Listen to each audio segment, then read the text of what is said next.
Hola, ¿cómo les va? Bueno, estamos en el tercer video en el que compartimos ideas, reflexiones y propuestas acerca de la educación a distancia. Eh, para empezar, quisiera retomar esto que he leído y escuchado muchas veces en estos últimos días, respecto a que lo que estamos viviendo ahora es una educación de emergencia y no virtual o a distancia. Es cierto que nadie puede negarlo, que en esta época de pandemia, en tiempos tan especialísimos, estamos en emergencia. Eh, y también es cierto, y ya lo vimos en los videos anteriores, que no necesariamente estaríamos hablando, por si importara, de una educación virtual. O sea, si somos o no somos esta cuestión identitaria, ¿qué somos? ¿Me miro en el espejo? ¿Soy virtual o no?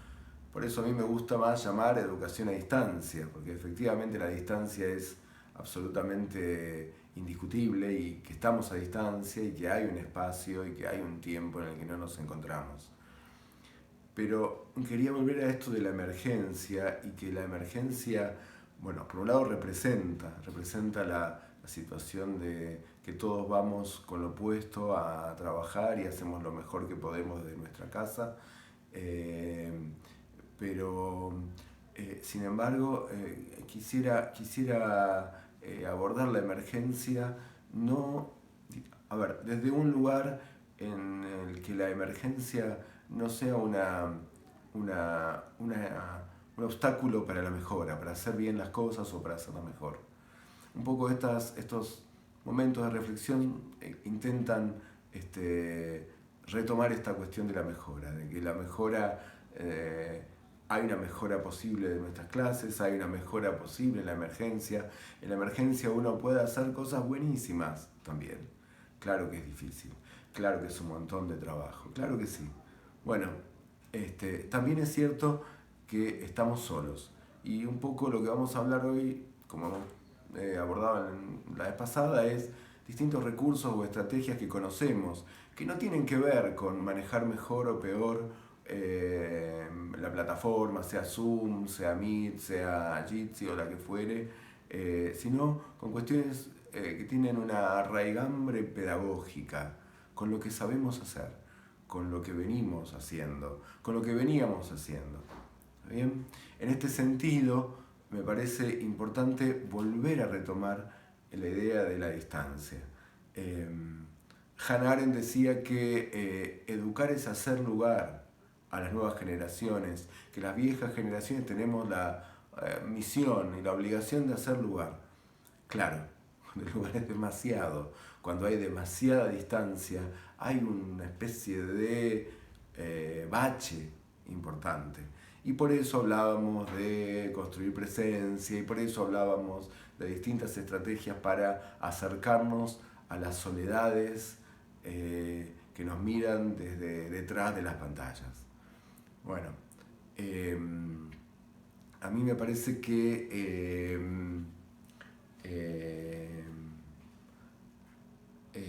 hay que hacer lugar a las generaciones, a las nuevas generaciones es justamente incluirlas, no corrernos.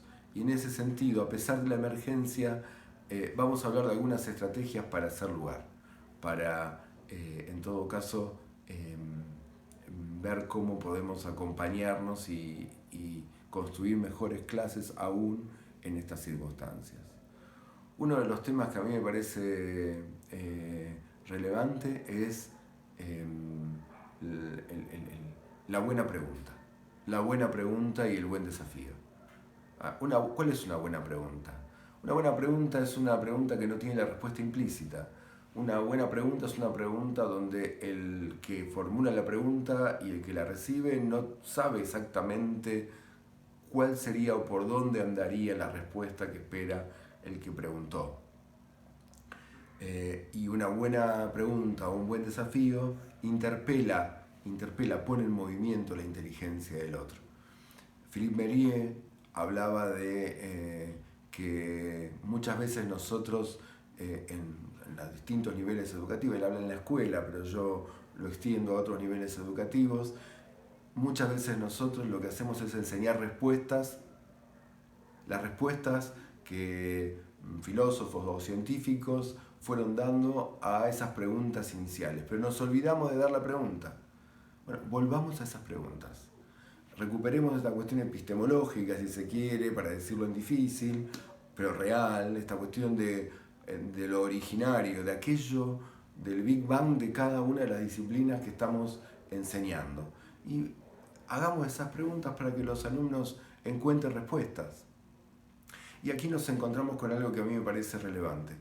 El saber, los saberes que circulan en la vida cotidiana, los saberes que circulan y que siempre han circulado, no solamente ahora, cuando hay pantallas y tecnologías con diversos formatos y demás, sino siempre circularon saberes. Nuestros alumnos y nosotros mismos, cuando éramos mismos y mismas, cuando éramos alumnos, nos encontramos con que sabíamos lo que nos enseñó la televisión, con lo que nos enseñó nuestro papá o nuestra mamá, lo que nos enseñó un tío, una tía, un vecino o el amigo que está al lado, lo que aprendimos nosotros en una plaza o qué sé yo, agarrando un libro de la biblioteca. Siempre hubo saberes. El punto es cuándo pudimos hacer evidentes estos saberes, cuándo pudimos expresar esos saberes, cuándo sentimos que esos saberes eran importantes. Y ahora, en este tiempo en que nos cuesta justamente enseñar en términos de los modelos tradicionales de enseñanza, y cuando lo innovador parece ser solamente que tengamos una pantalla de por medio, creo que es un momento justamente para volver a lo originario, ¿no? En tiempos de tanta sofisticación, al originario, a esa pregunta, a ese desafío. ¿Cuántas estrellas hay en el cielo? ¿Por qué? ¿O a dónde está la matemática en la vida cotidiana? ¿O qué hay de física en lo que estamos viviendo? ¿O para qué sirve la historia? Bueno, digo esta pregunta sin ser especialista en ninguna de las disciplinas, pero a lo mejor seguramente ustedes, cada uno y una de ustedes, podrá imaginar una buena pregunta. ¿Y saben qué? La clase virtual, esa clase que se asimila tanto a la educación virtual y no es nada más que un rato donde estamos en contacto con los que se pueden conectar. Ahora retomamos el qué pasa con los que no se pueden conectar. No tiene por qué ser un momento donde la información vaya de nosotros y vuelva en términos de respuestas cerradas, verdadero o falso, quién está a favor o en contra de tal o cual situación. Esa clase puede ser una clase donde los estudiantes, los y las estudiantes traigan respuestas que encontraron en su vida cotidiana, a través de las pantallas o a través de los medios que sean. Y a mí me parece que esas clases van a ser más interesantes. Va a valer más la pena todo el esfuerzo y la mala sangre, porque no nos podemos conectar. Bueno, si efectivamente hay alguien que averiguó o que tiene una respuesta distinta y que nos miran desde los rectangulitos a nosotros o a nosotras preguntando ¿y cómo viene? Bueno, la efervescencia de la construcción de conocimiento. Por eso me parece que, remarco, la educación virtual no es educación a distancia y una clase virtual, bueno, no hace el verano, quiero decir, y una clase sincrónica no lo hace. Lo que podemos hacer es aprovechar aún en la emergencia la oportunidad para preguntarle a los alumnos o para poner en movimiento los saberes de los alumnos y ver qué pueden construir ellos. Nunca hubo más información publicada en la historia de la humanidad. Nunca fue tan fácil acceder a tantas fuentes. Bueno, pero suponte que no tengas esas fuentes. Imagina. Abrí la imaginación. Abrí las ventanas a la imaginación. Que los pibes y pibas se imaginen. Que los no tan pibes propongan hipótesis. Contrastemos. Que las clases sean esto. Ahora, ¿qué pasa si el pibe o la piba no tiene conectividad? Si se corta, si se va, si llega tarde. ¿Qué pasa? Bueno, tenemos que habilitar espacios alternativos, sea el correo electrónico, sea el que fuera. Lo que importa es que haya algo para comunicar. Lo que importa es que no haya una mera tarea, digamos que tiene la respuesta en sí misma, sino algo de valor cuya respuesta, nuestra respuesta, que alguien esté esperando nuestra respuesta. Y no solamente para ver si tenemos una buena o una mala nota. Hay mucha discusión acerca de si este tiempo efectivamente va a ser un tiempo valioso de aprendizajes o si va a ser un tiempo donde vamos a llegar por lo menos en contacto. A mí me parece que puede ser un tiempo valioso en aprendizajes. Y en ese sentido es que quiero también recuperar en esta cuestión de los saberes de la vida cotidiana, que son valiosos y que los alumnos pueden hacer. Incluso, alguien me decía, una colega me decía, estamos hartos de videos, buscando videos, haciendo videos. ¿Por qué no les decimos a los alumnos que hagan videos? ¿Pero videos de qué? De esas respuestas, que responden a esos desafíos cognitivos, a esas buenas preguntas. Que tengan algo, bueno, pueden ser videos, pero si no tenés video, escribilo, y si no tenés, saca, no importa, que haya algo importante para ser dicho, para ser escrito, para ser filmado. Y en ese mismo sentido, quería volver a recuperar una noticia que van a tener también en estos días, donde finalmente vamos a publicar virtualmente el libro Palabra de Maestro, Activación de Saberes usando videos tutoriales. Activación de saberes, de eso estuve hablando, de activar los saberes, de ponerlos en movimiento, de esos saberes que están o que podrían estar, bueno, ponerlos en movimiento.